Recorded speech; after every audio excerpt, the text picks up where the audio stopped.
मेरे प्यारे भाइयों और बहनों,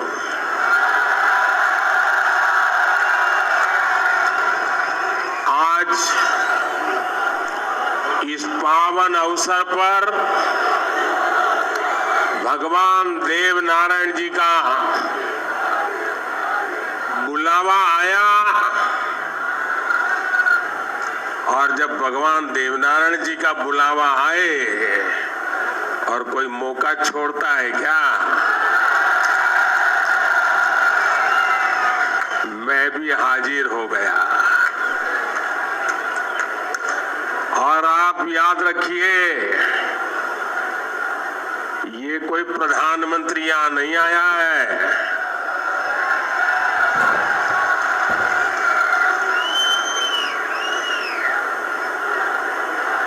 मैं पूरे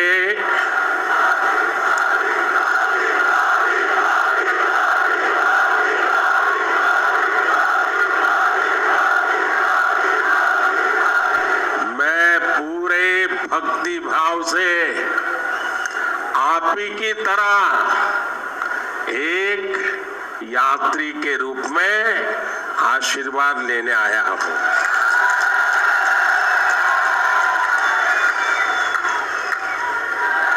अभी मुझे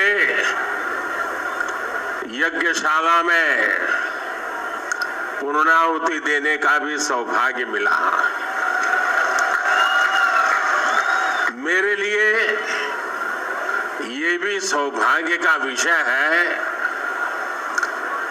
कि मुझ जैसे एक सामान्य व्यक्ति को आज आपके बीच आकर के भगवान देवनारायण जी का और उनके सभी भक्तों का आशीर्वाद प्राप्त करने का ये पुण्य प्राप्त हुआ है। भगवान देवनारायण और जनता जनार्दन दोनों के दर्शन करके मैं आज धन्य हो गया हूं।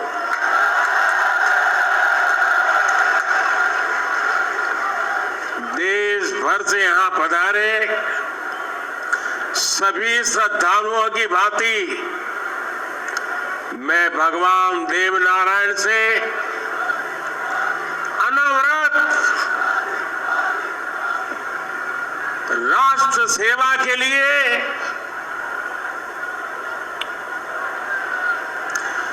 गरीबों के कल्याण के लिए आशीर्वाद मांगने आया हूं।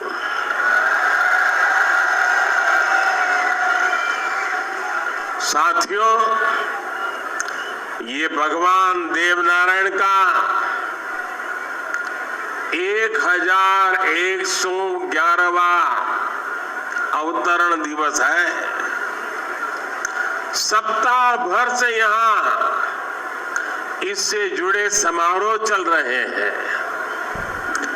जितना बड़ा ये अवसर है, उतनी ही भव्यता, उतनी दिव्यता, उतनी ही बड़ी भागीदारी गुर्जर समाज ने सुनिश्चित की है।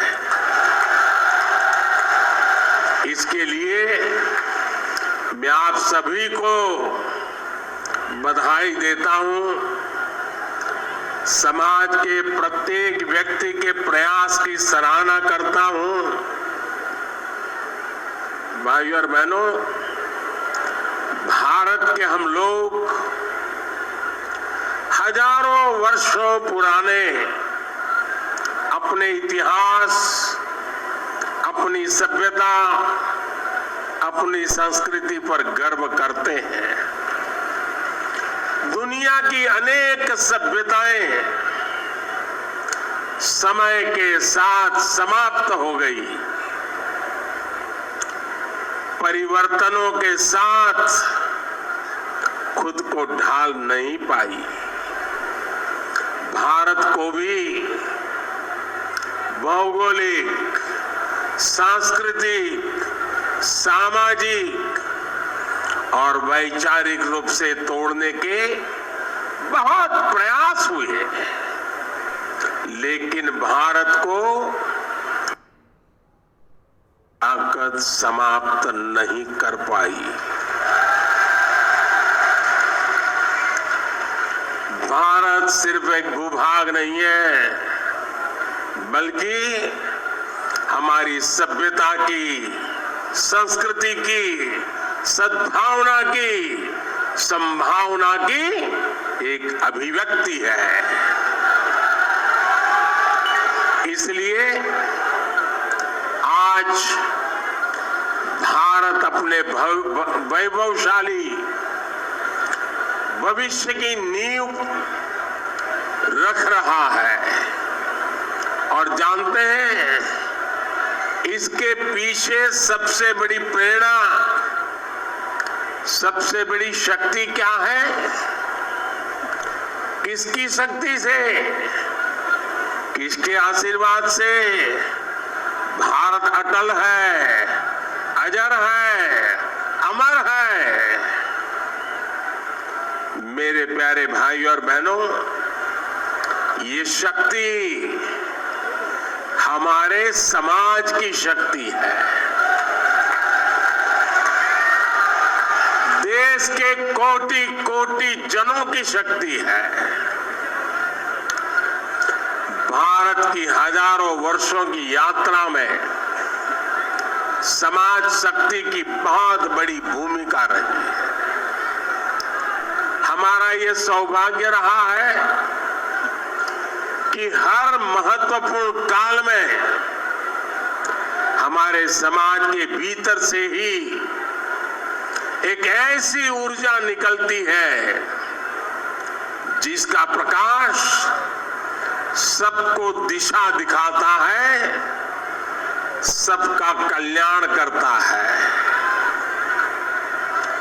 भगवान देवनारायण भी ऐसे ही ऊर्जा पुंज थे, अवतार थे, जिन्होंने अत्याचारियों से हमारे जीवन और हमारी संस्कृति की रक्षा की। देह रूप में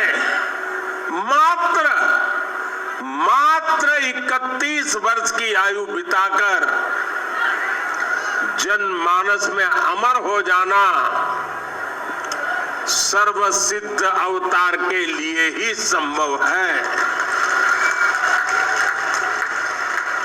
उन्होंने समाज में फैली बुराइयों को दूर करने का साहस किया, समाज को एकजुट किया, समरसता के भाव को फैलाया।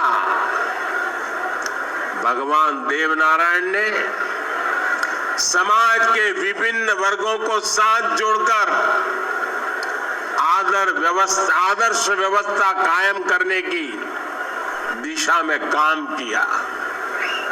यही कारण है कि भगवान देवनारायण के प्रति समाज के हर वर्ग में श्रद्धा है, आस्था है।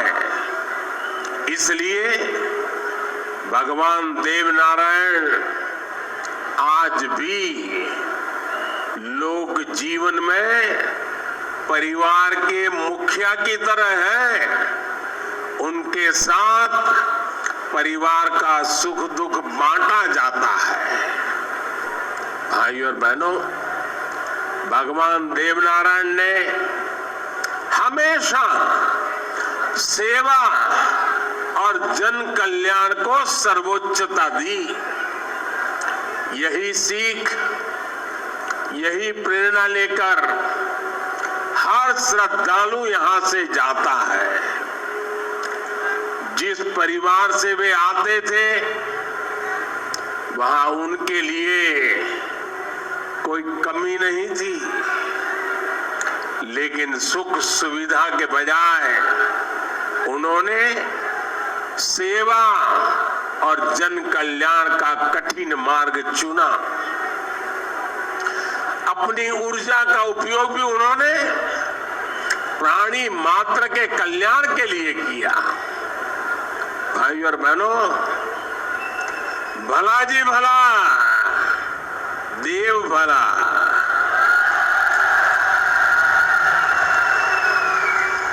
भला जी भला, देव भला।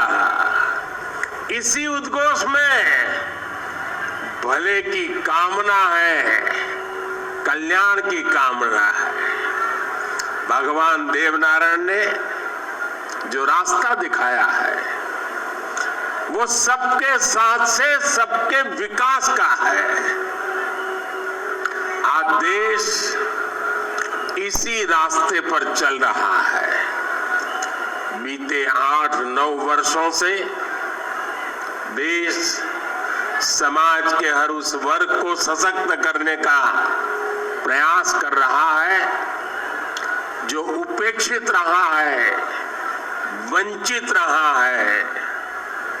वंचितों को वरीयता, इस मंत्र को लेकर के हम चल रहे हैं। आप याद करिए, राशन मिलेगा या नहीं, कितना मिलेगा, ये गरीब की कितनी बड़ी चिंता होती थी। हर लाभार्थी को पूरा राशन मिल रहा है, मुफ्त मिल रहा है। अस्पताल में इलाज की चिंता को भी हमने आयुष्मान भारत योजना से दूर कर दिया है। गरीब के मन में घर